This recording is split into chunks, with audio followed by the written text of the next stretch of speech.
Hi friends, నేను మీ doctor జంగం Vishwanath, psychology మరియు pi ఫ్యాకల్టీని, అంతేగాక మీకు ఇష్టమైన శ్రీ విద్యా పబ్లికేషన్ పుస్తక రచయితని. ఈరోజు మనం సైకాలజీలో భాగంగా స్మృతి విస్మృతి టాపిక్లో టాప్ 20 అన్ని యాంగిల్స్లో 360 డిగ్రీస్ యాంగిల్స్లో ప్రశ్న ఎలా రాబోతుంది, ఎలా మనం చేయాలి, అది కూడా వేగంగా పర్ఫెక్ట్గా. మరి దానికి సంబంధించి మనం ప్రశ్నలు టాప్ 20 ప్రశ్నలు చేయబోతున్నాం. మీరు కూడా నాతో పాటు ప్రశ్నలు చేసి మీ స్కోర్ ఎంత వచ్చిందో మీరు ఖచ్చితంగా కింద తెలియజేయండి. మరి దానికంటే ముందు చాలామంది వీడియో చూస్తున్నారు, లైక్ చేయడం లేదు, షేర్ చేయడం లేదు, సబ్స్క్రైబ్ చేయడం లేదు. కాబట్టి మీరందరూ కూడా మన ఛానల్ సబ్స్క్రైబ్ చేయండి. మరి అంతేకాకుండా ఈరోజు ఈ వీడియో చూసినప్పుడే మన యాప్లో HWO కోర్సులో భాగంగా అందరికీ ఉచితంగా లైవ్ క్లాస్ ఉంటుంది. డిఎస్సి వాళ్ళు, డిప్టీ డిఓ వాళ్ళు అందరూ కూడా హాజరు కండి. మరొక విషయం, రేపటి నుండి మన యాప్లో ఉచితంగా సెక్షన్ వైజ్గా గ్రాండ్ టెస్ట్ సిరీస్ ఉచితంగా ప్రారంభం కాబోతుంది. కాబట్టి మీరందరూ కూడా ఖచ్చితంగా రండి. ప్రశ్నాపత్రం స్టైల్ ఎలా ఉంటుందో తెలుస్తుంది. టీఎస్పిఎస్సి మోడల్ కాబట్టి ఆ మోడల్ ఆధారంగానే మనం పూర్తిగా ప్రశ్నలను చాలా పకడ్బందీగా ఇవ్వబోతున్నాం. కాబట్టి ఎవరైనా ఉచితంగా రాయండి. మరి దానికంటే ముందుగా మీరందరూ లైవ్లోకి వస్తే ఖచ్చితంగా మీకు ఎలా రాయాలి అనే విషయం ఖచ్చితంగా అర్థమవుతుంది. మీకు తెలుసు, ఇది HWO కోర్స్. మీరు HWO కోర్స్ ఓపెన్ చేయండి, కింది సైడ్ మీకు లైవ్ అని కనిపిస్తుంది. 8 o'clock మీరు ఎగ్జాక్ట్గా జనకండి. HWO ప్రిపేర్ అయ్యే వాళ్ళు ఇది ఉద్యోగం అని గుర్తుపెట్టుకోండి. అతి త్వరలో ఉన్నటువంటి ఉద్యోగం. ఒక్కసారి ఉద్యోగం మీరు సెటిల్ అయిపోతే చాలా అద్భుతంగా మీ లైఫ్ ఉంటుంది. కాబట్టి ఈ కొన్ని రోజులు ఇంకా టైం ఉంది. కాబట్టి క్లాసెస్ వినండి, ఎందుకంటే వినకపోతే అర్థం కాదు.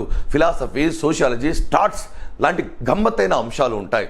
మరి సైకాలజీ మీకు తెలుసు, వేల మంది క్లాసులు వింటున్నారు, కాన్ఫిడెన్స్ పొందుతున్నారు. విద్యా దృక్పథాలు ఇది విభిన్నమైనటువంటి సబ్జెక్టు. కాబట్టి మీరు ఖచ్చితంగా వినాలి, వెంటనే ప్రాక్టీస్ బిట్ చేయాలి. ఇక్కడ ఆంధ్రప్రదేశ్ సంబంధించి విద్యా దృక్పథాలు సైకాలజీ, మరియు మన యాప్లో స్పెషల్ ఎడ్యుకేషన్ ఉంది, జనరల్ స్టడీస్ పేపర్ 1 ఉంది, తర్వాత సోషల్ మెథడాలజీ ఉంది, పుస్తకాలు ఉన్నాయి. కాబట్టి మీరు ఖచ్చితంగా ఈ అవకాశాన్ని వినియోగించుకోండి. వింటే ధైర్యం వస్తుంది, కాన్ఫిడెన్స్ వస్తుంది. ఏ ప్రశ్న వచ్చినా మీరు చేయగలరు. ప్లస్ మీరు చదువుకుంటే అర్థం కాని వాటికి అన్నిటికీ కూడా మేము షార్ట్కట్లు సింపుల్గా చెప్పడం జరిగింది. చదువును ఒక ఆటగా భావించి, ఒక క్రీడగా భావించి ఖచ్చితంగా మీరు చదవాలి. తద్వారా మీకు ఉద్యోగం వస్తుంది తప్ప లేకపోతే ఆందోళన, చిరాకు, విసుగు, భయం పుడుతుంది. కాబట్టి ఖచ్చితంగా క్లాస్ వినండి, మేము మోటివేట్ చేస్తూ ఉంటాం. మరి మీరందరూ కూడా మన యాప్ను డౌన్లోడ్ చేసుకోండి. డిస్క్రిప్షన్లో లింక్ ఉంది. మన టెలిగ్రామ్ గ్రూప్లో జాయిన్ కండి, లైవ్కు రండి, మీ యొక్క అనుమానం తీర్చుకోండి. మీకు ఒక మెంటర్గా ఉపయోగపడతాం అని పదే చెప్తున్నాం. Psychology, perspectives, deputy DO, HWO కోర్సులు మాకు వదిలేయండి దయచేసి. మిగతా మీరన్నీ కూడా చదువుకోండి. మరి టాప్ 20 క్వశ్చన్లో భాగంగా మనం మొదటి క్వశ్చన్ గురించి మాట్లాడుకోబోతున్నాం. మానవుని మనసులో లక్క ముద్ద లాంటి పదార్థం ఉంటుందని, అదే స్మృతిని నిర్ణయిస్తుంది అని చెప్పిన వ్యక్తి ఎవరు? ఇది ప్రశ్న. ఇక్కడ options Galton, Russo, Plato, Aristotle ఇవ్వడం జరిగింది. మరి ఎలా గుర్తుపెట్టుకోవాలి? సింపుల్ చూడండి. ఇక్కడ లక్క ముద్ద లేదా లక్కీ ముద్ద లేక అన్నం ముద్ద మనం ఎక్కడ తింటామండి? ప్లేట్లో తింటాం. సింపుల్, మనం ఆల్రెడీ చెప్పాం. ఇవన్నీ కూడా షార్ట్కట్లు. సింపుల్గా ఇలా గుర్తుపెట్టుకోవాలి లైఫ్ని. మరి హన్సిక ఇంటర్మీడియట్ పరీక్షలో సంస్కృత పద్యాలన్నీ రాసింది.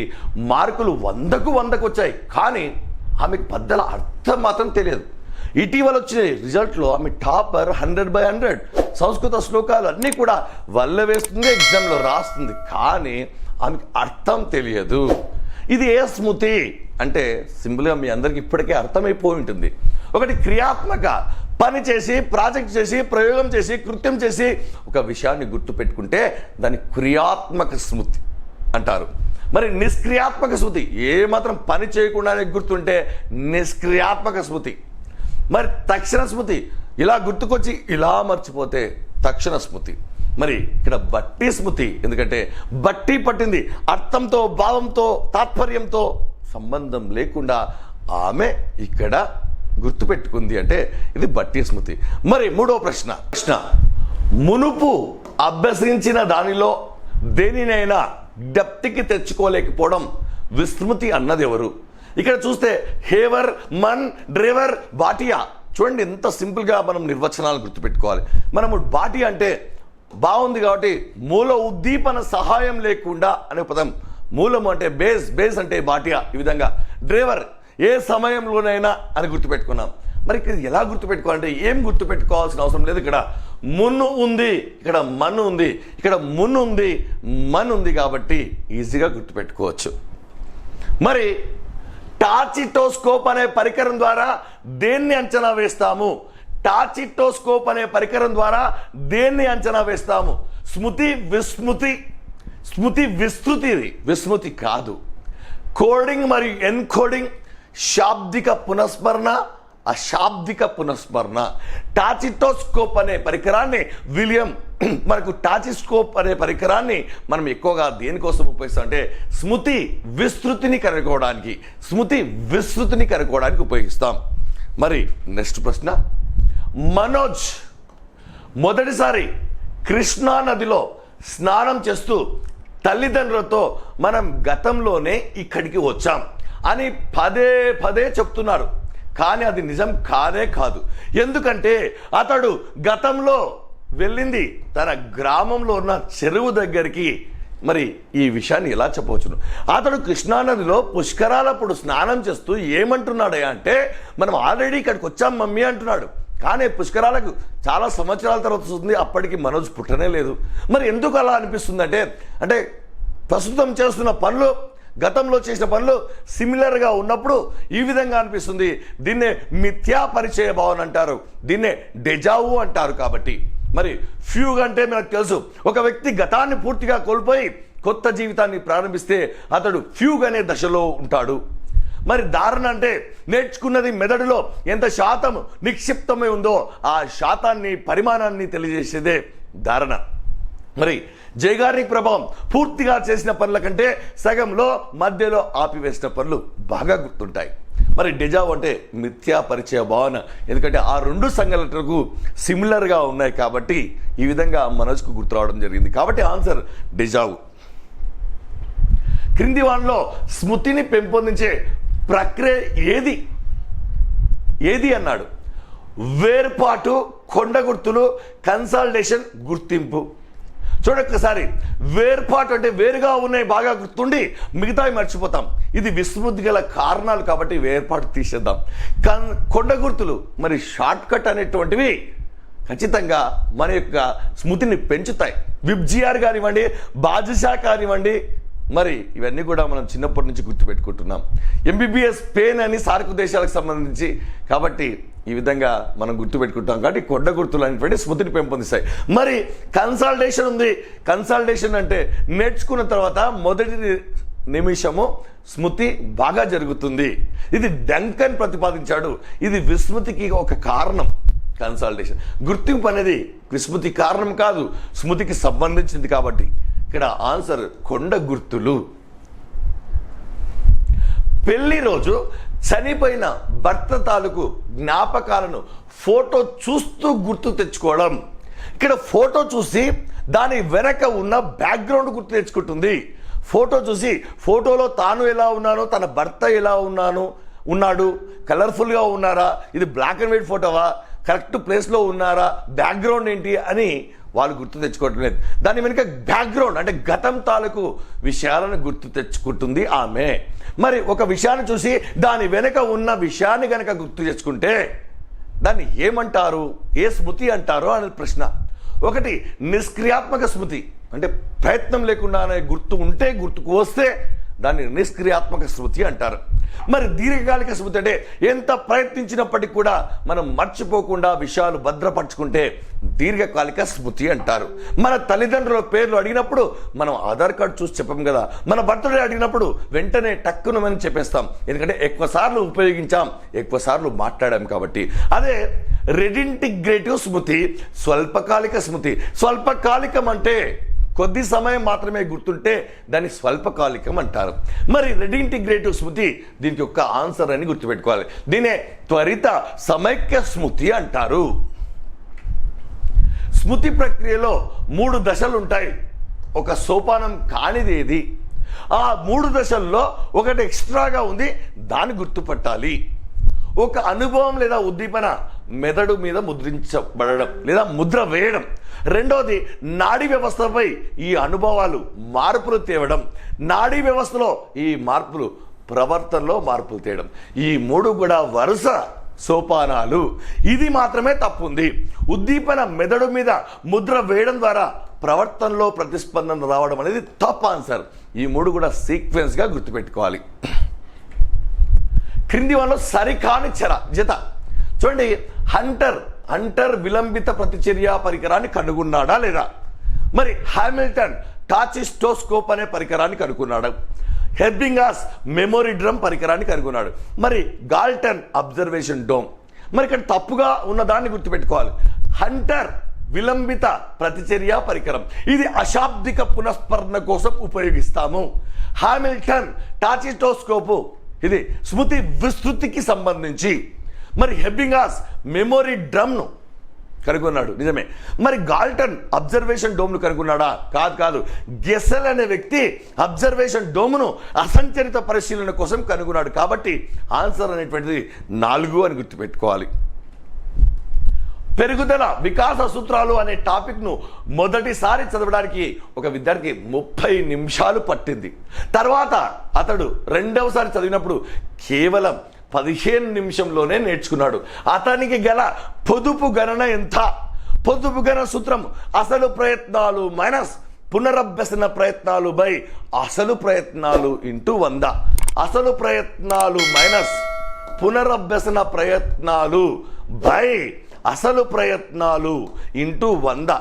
ఏమీ తెలియకపోయినా కూడా చేయొచ్చు. మొదట 30, తర్వాత 15, తర్వాత 30 ఇంటూ 100. కాబట్టి ఇక్కడ చూడండి, ఇలా కొట్టేయకూడదు ఎప్పుడే కానీ. 15/30 ఇంటూ 100, 15 2 50. కాబట్టి ఆన్సర్ 50%. ఏం తెలియకపోతే ఇక్కడ 30, ఇక్కడ 15 సగం, కాబట్టి 50%. ఒక తత్వవేత్త మొదట భగవద్గీత చదివాడు, తర్వాత ఖురాన్ చదివాడు. మొదట భగవద్గీత, తర్వాత ఖురాన్. అయితే ఖురాన్ గుర్తు చేసుకుంటుంటే అతనికి భగవద్గీతలోని అంశాలు గుర్తుకొచ్చాయి. చూడండి, ఫస్ట్ భగవద్గీత, తర్వాత ఖురాన్ చదివాడు. కానీ అతడు గుర్తు చేసుకుంటున్నటువంటిది ఖురాన్. కానీ అడ్డొచ్చింది భగవద్గీత. ఏది అడ్డొచ్చిందని కాదు ఇక్కడ సమస్య. పాత అభ్యసనం అడ్డొచ్చిందా, కొత్త అభ్యసనం అడ్డొచ్చిందా? చూడండి, పాత అభ్యసనం చూడండి ఒకసారి. పాత అభ్యసనం అడ్డొచ్చింది. గుర్తు చేసుకుంటుంటే భగవద్గీతలోని అంశాలు గుర్తుకు వస్తుంటే ఈ భావనను ఏమంటారు? పాతది అడ్డు వస్తే పురోగమన, కొత్తది అడ్డు వస్తే తిరోగమన. ఒకవేళ ఖురాన్ అడ్డు వస్తే, ఖురాన్ రెండోసారి చదివాడు కాబట్టి అది తిరోగమన అయ్యేది. ఇక్కడ మొదటిది అడ్డు వచ్చింది. మొదటిది అంటే పాతది, పాతది అంటే పురోగమన అవరోధం. సింపుల్. క్రింది వాళ్ళలో సరైన వాక్యం ఏది అంటే 3 వాక్యాలు తప్పుగా ఉన్నాయి. ఒకసారి చూడండి. పూర్తిగా చేసిన పనుల కన్నా మధ్యలో ఆపిన పనులే ఎక్కువ కాలం గుర్తుంటాయి. చూడొకసారి. మరి పూర్తిగా చేసిన పనుల కన్నా మధ్యలో ఆపిన పనులే ఎక్కువ కాలం గుర్తుంటే డెజావా? కాదు, అది జైగార్నిక్ ప్రభావం. స్మృతి నిర్మాణం మొదటి నిమిషంలో అధికం, కన్సాలిడేషన్, ఇది కరెక్ట్గానే ఉంది. మరి ఈ రెండింటిని చూస్తే కదా, చూడండి, స్మృతిలో మామూలు విషయాల కంటే భిన్నమైనవి గుర్తు లేకపోవడం వేర్పాటు అన్నాడు. గుర్తు ఉంటే అది వేర్పాటు, కానీ ఇక్కడ గుర్తు లేకపోవడం అన్నాడు కాబట్టి తప్పు. ఒక విషయాన్ని ప్రయత్నపూర్వకంగా మర్చిపోవడం అమ్నీషియా అన్నాడు, తప్పు. ఒక విషయాన్ని ప్రయత్నపూర్వకంగా మర్చిపోతే దాన్ని ఏమంటారయ్యా అంటే దమనము. అందుకే దాన్ని క్రియాత్మక విస్మృతి అంటారు. రజితకు రామాయణం విన్న తర్వాత మహాభారతం వింటున్నప్పుడు రామాయణం తాలూకు పాత్రలైన రాముడు, సీత, లక్ష్మణుడు లాంటి పాత్రలు గుర్తుకు వచ్చి ఇబ్బందుని కలిగజేసి మహాభారతంను వినకుండా అడ్డుపడుతుంది. సింపుల్, మీరు ఇప్పటికే చేసేసి ఉంటారు. ఫస్ట్ రామాయణం తర్వాత మహాభారతం వింటుంటే అడ్డొచ్చింది రామాయణం. రామాయణం పాతది, రామాయణం మొదటిది. కాబట్టి పురోగమన అవరోధం. పాతది అడ్డు వస్తే పురోగమన, కొత్తది అడ్డు వస్తే తిరోగమన. బాగా గుర్తుపెట్టుకోండి, చాలా ప్రశ్నలు వస్తున్నాయి కాబట్టి ఇది కూడా పురోగమన అవరోధం. డెజావు అనగా, ఇంతకు డెజావు అంటే ప్రస్తుతం మనం చూస్తున్న పనులు ఎప్పుడో చేసినట్టు చూసినట్టు అనిపిస్తే దాన్ని డెజావు అంటారు. డెజావు ఫ్రెంచ్ భాషా పదం. దీన్ని తెలుగులో మిథ్యా పరిచయ భావన అంటారు. చూడండి ఒకసారి, గతంలో చూసిన దాన్ని ప్రస్తుతం చూస్తున్న భావన కలగడం, ప్రస్తుతం చూసిన దాన్ని భవిష్యత్తులో చూసినట్టుగా అనిపించడం, భవిష్యత్తులో ప్రస్తుతం చూస్తున్న అంశాన్ని ఇంతకుముందు ఎప్పుడు చూడలేదనిపించడం, ఏది చూసినా కొత్తగా అనిపించడం. మరి ఈ నాలుగుట్లో మీరే చెప్పాలి మిత్రులారా. కొంచెం మార్చి ఇచ్చాను, ప్రశ్నల యొక్క స్టైల్ మారింది కాబట్టి ఆన్సర్ గతంలో చూసిన దాన్ని ప్రస్తుతం చూస్తున్న భావన కలగడం. మరి ప్రస్తుతం చేస్తున్న పనులు గతంలో చేసినట్లు అనిపించడం, లేక గతంలో చేసింది ప్రస్తుతం చేసినట్లు అనిపించడం అయినా అది మిథ్యా పరిచయ భావన. The psychology of learning and it's instructions గ్రంథ రచయిత ఎవరు? The psychology of learning and it's instruction గ్రంథ రచయిత ఎవరు అంటే ఆన్సర్ గుర్తుపెట్టుకోవాలి. స్కిన్నరా, డెసికో అండ్ క్రాఫర్టా, కొయిలరా, బండూర్ అంటే అందరు కూడా గుర్తుపెట్టుకోండి డెసికో. డెసి అంటే డిఎస్సి, డిఎస్సిలో సైకాలజీ ఉంటుంది. అది కూడా నేర్చుకుంటారు. లెర్నింగ్ అంటే ఒక పద్ధతి ప్రకారం నేర్చుకుంటారు. ఇన్స్ట్రక్షన్స్ అంటే గుర్తింపు గణన సూత్రం ఏది? చూడండి, అప్పుడప్పుడు చిన్న ప్రశ్నలు, ఊహించని ప్రశ్నలు, ఎక్స్పెక్ట్ చేయని ప్రశ్నలు వస్తాయి, నష్టం లేదు. ఒప్పులు మైనస్ తప్పులు బై ఒప్పులు ఇంటూ 100, ఒప్పులు మైనస్ తప్పులు బై మొత్తము ఇంటూ 100 ఉంటే కొంతవరకు కరెక్ట్ అయ్యేది. తప్పులు మైనస్ మొత్తము బై తప్పులు ఇంటూ 100, మొత్తం మైనస్ తప్పులు బై మొత్తం ఇంటూ 100, తప్పులు మైనస్ ఒప్పులు బై మొత్తం ఇంటూ 100. చూడండి, మీకు ముందే చెప్పాను, మొత్తము అనే అంశాన్ని గుర్తుపెట్టుకోవాలి.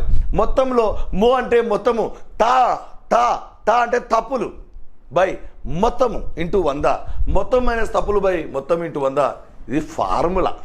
జస్ట్ మీరు మొత్తం గుర్తుపెట్టుకుంటే మో అంటే మొత్తము, తా అంటే తప్పులు, మో అంటే కింద మొత్తం పెట్టాలి.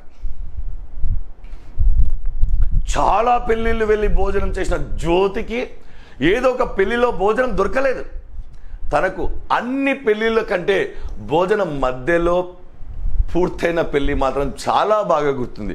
జ్యోతి ఎన్నో పెళ్ళిళ్ళు అటెండ్ చేసింది తన సర్వీస్లో, చాలా బాగా చక్కగా భోజనం చేసి అందరినీ ఆశీర్వదించి వచ్చింది. కానీ ఒక్క పెళ్ళిలో మాత్రం భోజనం మధ్యలో అయిపోతే ఆమె తిట్టుకుంటూ వచ్చింది. ఎందుకు పిలవాలి ఇంతమందిని, భోజనమే పెట్టే చేతకానప్పుడు అని తిట్టుకుంటూ వచ్చింది. అది పదే పదే ఆమె గుర్తుంది. అంటే ఎందుకు గుర్తుంది అంటే పూర్తిగా చేసిన పనుల కంటే సగంలో మధ్యలో ఆపేసిన పనులకు జ్యోతికి బాగా గుర్తున్నాయి కాబట్టి. మరి దీన్ని ఏమంటారు అంటే మీకు తెలియంది కాదు. అవరోధమా? కాదు. డెజావా? కాదు. శబ్ద ప్రమాణమా? కాదు. ఆన్సర్ జైగార్నిక్ ప్రభావం. ఇటీవల డిఎస్సిలో సెలెక్ట్ అయిన అమ్మాయిని సైకాలజీకి సంబంధించిన కొన్ని ప్రశ్నలు అడిగితే ఆ అమ్మాయి నేను చదివి చాలా రోజులైంది కాబట్టి మర్చిపోయాను అని చెప్పడం ఈ విస్మృతిగా చెప్పవచ్చు. అవరోధం అంటే ఆటంకం, దమనం అంటే కావాలని మర్చిపోవడం, అమ్నీషియా అంటే గతాన్ని పూర్తిగా మర్చిపోవడం. ఇక్కడ ఆన్సర్ అనుపయోగం వల్ల స్మృతి చేయం. అప్పట్లో ఆ అమ్మాయిని అడిగినప్పుడు కోచింగ్ సెంటర్లో ఉన్నప్పుడు ప్రిపరేషన్లో ఉన్నప్పుడు చక్కగా చెప్పేది, కానీ ఇప్పుడు చెప్పలేకపోతుంది. అంటే అనుపయోగం వల్ల స్మృతి క్షయం, ఉపయోగించడం లేదు కాబట్టి మెల్లిమెల్లిగా దానికి సంబంధించిన స్మృతి చిహ్నాలు తగ్గుముఖం పట్టాయి. కాబట్టి అనుపయోగం వల్ల స్మృతి క్షయం. పునరుత్పాదక పద్ధతికి అని దీనికి పేరు. చూడండి ఒకసారి, పునఃస్మరణ, పునఃభ్యసమ, పునర్బలమ, పొదుపు పద్ధతి. పొదుపు పద్ధతికి మరొక పేరు పునరభ్యసనము. కాబట్టి ఈ రెండు కావు. పునర్బలానికి ఇంకో పేరు లేదు. కాబట్టి పునఃస్మరణకు మరొక పేరు పునరుత్పాదక పద్ధతి. చాలామందికి తెలియదు. మీరందరూ క్లాస్ వింటూ లైక్ చేయడం, షేర్ చేయడం మర్చిపోతున్నారు. మీకు నచ్చితే, మీకు ఉపయోగపడితే లైక్ చేస్తే, సబ్స్క్రైబ్ చేస్తే వెంటనే ఇప్పుడున్న యూట్యూబ్ ట్రాఫిక్లో మీకు ఏ వీడియో పెట్టినా మనది ఇమ్మీడియట్గా వస్తుంది. విద్యార్థి 3 కోణాల మొత్తము 180 డిగ్రీలు అని చెప్పుటకు వివిధ రకాల త్రిభుజాలను పరిశీలించి స్వయంగా కొలిచి నిర్ధారించను. అంటే డైరెక్ట్గా 3 కోణాల మొత్తం 180 డిగ్రీలు అని చెప్పలేదు అబ్బాయి. రకరకాల కోణాలు, విషమ బాహు త్రిభుజం, సమబాహు త్రిభుజం, ఇలా అన్ని రకాల త్రిభుజాలను పరిశీలించి కొలిచి చెప్పాను. అంటే ఇక్కడ పని చేశాడు, వర్క్ చేశాడు, ప్రయోగం చేశాడు. అంటే ఇది ఏ స్మృతి అండి? తార్కిక స్మృతి, లాజికల్గా ఆలోచించి చెప్పాడా? దీర్ఘకాలిక స్మృతియా, ఎక్కువ కాలం గుర్తుందా? తక్షణ స్మృతియా, వెంటనే గుర్తుకొచ్చి మర్చిపోతాడా? ఆన్సర్ క్రియాత్మక స్మృతి. క్రియాత్మక స్మృతి అంటే పని చేసి గుర్తు పెట్టుకుంటే దాన్ని క్రియాత్మక స్మృతి అంటారు. ఇవి మన టాప్ 20 క్వశ్చన్లు. మీరందరూ కూడా నాతో పాటు చేశారు కాబట్టి మార్కులను కింద వేయండి. మీరు మాకు రెస్పాన్స్ ఇచ్చినట్టుంటుంది. కాబట్టి వెంటనే మీరు లైవ్లోకి వచ్చేసేయండి 8 o'clock. మరియు సబ్స్క్రైబ్ చేయండి. మీకు ఏమైనా అనుమానాలు ఉంటే మన యాప్లో చాట్ బాక్స్లో ఖచ్చితంగా మెసేజ్ చేయండి. మన యాప్ యొక్క లింక్ డిస్క్రిప్షన్లో ఉంది. మరియు మన టెలిగ్రామ్ గ్రూప్లో కూడా జాయిన్ కండి. ప్రశ్నలు విపరీతంగా పెడుతున్నాం. హెచ్డబ్ల్యూ ప్రిపేర్ అయ్యే వాళ్ళందరూ కూడా కోర్సును తీసుకొని వెంటనే మీరు ఉపయోగించుకొని ఉద్యోగాన్ని సాధించాలి. అందరికంటే ముందున్న పరీక్ష కాబట్టి మొదటే ఆల్ ద బెస్ట్.